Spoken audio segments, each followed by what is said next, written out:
Hello friends, today we are going to see the gear shaping. So we know that gear shaping is a gear generating process in which we'll cover the pinion cutter gear shaping process, rack cutter gear shaping process, comparison between the rack and pinion cutter process, and last comparison between the hobbing and shaping process. As shown on this screen, this is a pinion cutter.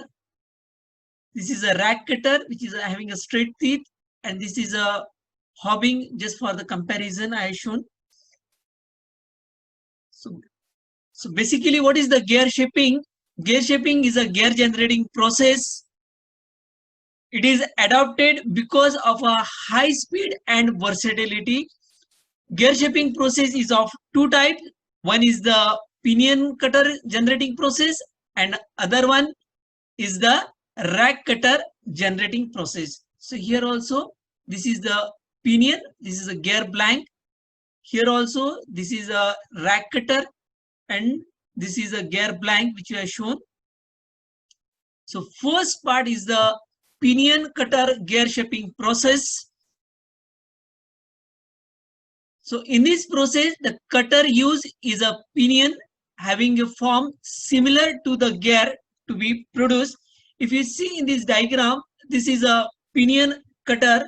So pinion cutter having a same shape which has to be means, or I can say the same profile as that of gear to be generated on the gear blank. The pinion cutter reciprocates along the width of the gear blank. As we see in this diagram, this pinion cutter is mounted on the vertical shaft, and this pinion will just reciprocate vertically along the width of the gear blank. Then gear blank is mounted on the vertical shaft, and as the vertical shaft rotate, the gear blank will also rotate.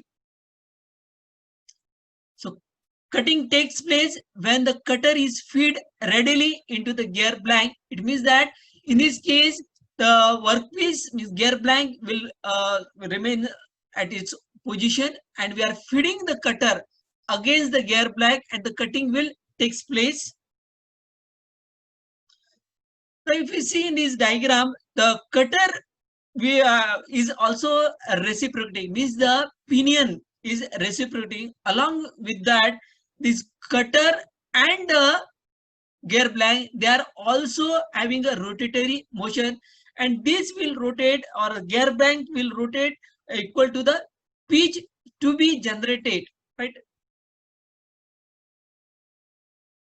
So due to the use of the pinion makes the process continuous, and the rate of production is more. It means that when you are using the pinion gear shaping process, in that case, there will be a continuous process, and due to that reason, the production rate will goes on increasing. So it means that in a rack cutter gear shaping process, it is not a continuous process. So that will be seen in the next screen. So this is a rack cutter gear shaping process. If you see in this diagram, this is a rack which having, rack means it's having a straight or a linear teeth, right? In the pinion, you can see it is a cylindrical type or a circular type. In this process, the cutter used is the rack cutter. You can shown on the in the diagram. Now the gear blank is mounted on the vertical shaft or a vertical spindle, and this cutter is mounted. If you see in this diagram, this is a cutter, and this cutter is mounted on the reciprocating spindle. As we know that in this case also, the cutter means rack cutter will move up and down. So it will move along the, actually the width of the blank, means this is the width, this is how the reciprocating motion, and this is the width of the blank, means cutter is moving along the width of the blank, and it cuts the metal only during the downward stroke.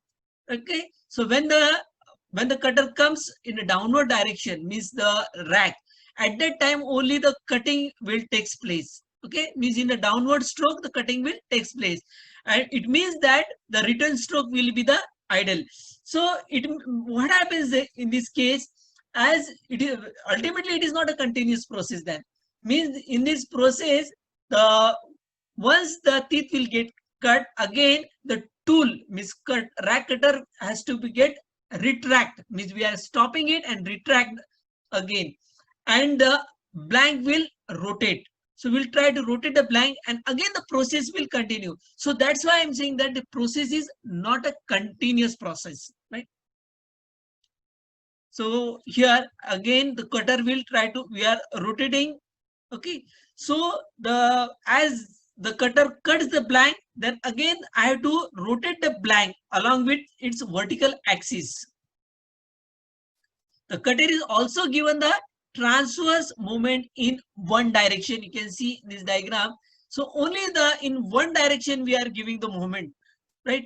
Means cutter having a reciprocating motion, that is upward and downward, as well as it's having a transverse motion with respect to the gear blank. So gear, as in the rack cutter, so it is not a continuous process, and that's why the rate of production is less, because you have to retract it. Okay, which means you have to stop the process after generating a one tooth. Again, we have to retract it, right? So that's why we are seeing that it is not a continuous process. The comparison between the rack and pinion cutter process. So in rack, the process need to be stopped to retract the rack. Yes, now only you have seen. In pinion cutter process, it is a continuous process.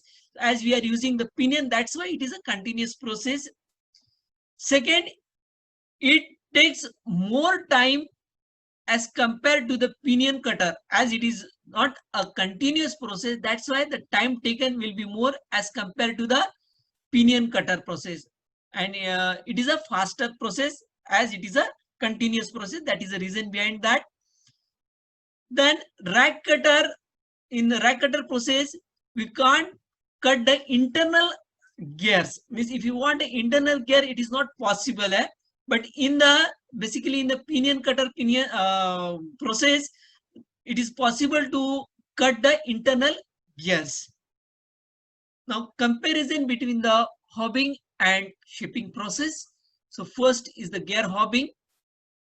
Then we are comparing it with the gear shaping. In gear hobbing, it generates the teeth on the gear by means of rotating the cutter called as hob. You can see in this diagram. So hob is in this case we are rotating the hob with respect to the workpiece, that is a gear blank. In gear shaping, we are generating a teeth on the gear by means of reciprocating motion of the cutter. So you can see in this diagram also, this is a cutter, rack cutter, right? And we are reciprocating it means we are giving the vertical movement, up and down movement, that is called as a reciprocating motion. It uses the multi-point cutter known as a hob.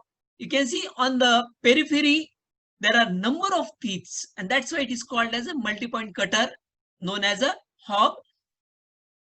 In gear shaping, it uses a rack or a pinion cutter. So this is a pinion, as we are using the pinion, that's why it is we can say that it is a pinion cutter process. And other one is the rack type. Then next is in gear hobbing, it cannot generate internal gears, or you can see in this diagram, I'm showing that if you want to generate the internal gears, so it is not possible there. But in the gear shaping, it is possible. It can be used to produce the internal gear. So basically, so in the pinion, if you're using the pinion methods, then only we can produce the internal threads. Then in gear hobbing, we are using a two process. One is called as conventional, and other one is the climb hobbing process. But in the gear shaping, we are using the rack cutter and the pinion cutter process. Now only I have shown all these sketches. Gear hobbing, it is a rapid, economical, and highly productive process. We know that in gear hobbing, it is both the process in conventional and the climb process, they are the continuous process, right? And that's why the production rate is very high in this case, and it is also economical. So it take more time than the hobbing process, as we know that in the basically in rack cutter you have to retract it, right? And again the one tooth is generated, then again the process will continue, stop it and continue. That's why the time taken in the gear shaping process is more. So thank you, friend.